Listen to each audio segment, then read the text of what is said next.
Welcome to the channel. So today I will be running through what's included in the new Home Assistant release for October 2023. Although it's a small release this month, that's because there have been some big changes that are going to be coming in the next quarter. The guys at Home Assistant are going to be holding a sneak peek live stream for those up and coming changes. So if you want to be in on the action for these changes, then there is a link in the description for the live stream that goes out on the 12th of October 2023 at 12 o'clock PDT, 2100 hours CEST. So let's dive in and see what we are getting in this release. Firstly, the Home Assistant logo has been redesigned to this new minimalistic version, which looks great. Although it does mean that us content creators now need to change our logos on our content as well. Oh well, there's going to be new buttons included. Following through with this new logo, there are some new buttons that show off the new logo, such as the one for the My Home Assistant and Show integrations. You can use these new buttons in a handy link and a new logo link creator for your websites. Link in the description for this site. Carrying on this theme of the revitalization of the new tile card we started in September release, it has received a lot of love and a lot of new features specifically focused around climate control. Now you can add presets for your climate control or a drop down to make it easier to control than ever before. The additional feature is further extended outside of the climate control area with the ability to add an entity into the card and then have a defined list of presets that you can select from for a custom drop-down helper known as an input select entity. This opens a whole new area of convenient predefined selection, not requiring values to be interpreted. Now, for those of you that have been using a password manager, such as 1Password, there has been an ongoing issue with the population of passwords automatically. This has not been an issue for myself as I use the native Apple password manager, but for some, this will be a huge benefit. The map card receives the addition of the ability to not only show the label for the marker, but instead to show the entity state, such as for gas prices or fuel prices for us non-American viewers on the map card. A handy feature is now that previously the map showed all markers and scaled the map accordingly, but now you can exclude specific markers that are outliers and hence zoom your map to the appropriate size. Currently, these are only controllable through YAML, but let's hope that these features move into the UI shortly. Links in the description to the specifics of the YAML code that you will require.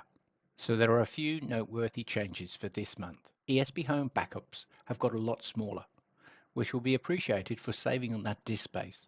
For those of you that use HomeKit bridge integration for Apple devices, this now supports media receivers. If you own and integrate to a RoboRock vacuum cleaner, then this now has a sensor for the water and the last cleaned date and time. If you previously watched my integration setup for the Withings integration, links in the description above, this has now been streamlined and simplified. They've improved the integration setup process that it should make it simpler to set up and much easier for you to do. I'll review the video that I put out previously, and if this has changed, I'll publish a new one shortly. Rainbird now gets calendar support for your irrigation scheduling. If you'd like an alternative to this, check out my video to the Orbit Beehive irrigation system. Life360 now supports a button to trigger the poll update for your location. I know this personally will be very useful for myself. And finally, the picture entity card now has a clip, fit or stretch into its display window functionality, which will allow for a much improved UI experience. There have been a number of new integrations added to Home Assistant in the October 2023 release, notably the Apple Weather Kit, also the Eco Forest. There have been a new integration into the IKEA Idasan desk, which is an interesting one that I might take advantage of. It allows you to set your desk height from Home Assistant. You could use this along with a Bluetooth tracker to set the desk height based on the person that approaches the desk. That would be pretty neat. You can now track your private Bluetooth low energy devices that change their MAC addresses frequently. I don't use many Bluetooth devices personally, but if you have this issue, then please share your experiences in the comments. Switchbot cloud support has been added, which will allow you to control your Switchbot devices through the cloud. An interesting choice, as we all want to move to local control, but this is probably to deploy new devices quicker to market and bring local support at a later date. There have been 7 integrations that have moved away from YAML setup and are now available through UI support. This is a welcome enhancement as we move to a more user-friendly setup and away from YAML coding. There are only a few breaking changes in the October release. Notable ones are a change in relation to the initialization state for MQTT. Some old Open Therm Gateway binary sensors and sensors have been fully deprecated, which have been notified since the January 2021 release. The default name for the backups no longer have UTC date and time, but the local date and time. For Z-Wave.js, you'll probably need to do the update for your Z-Wave.js server instance.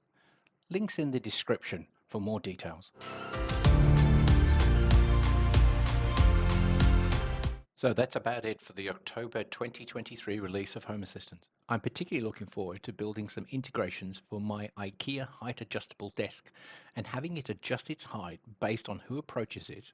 That's going to be very futuristic and cool. What do you think of the changes?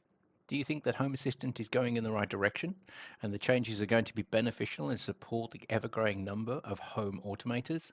Let us know in the comments below. Thanks for watching, and if you want to see similar content to this, then please consider subscribing and liking this video. Until the next one, enjoy your automated homes.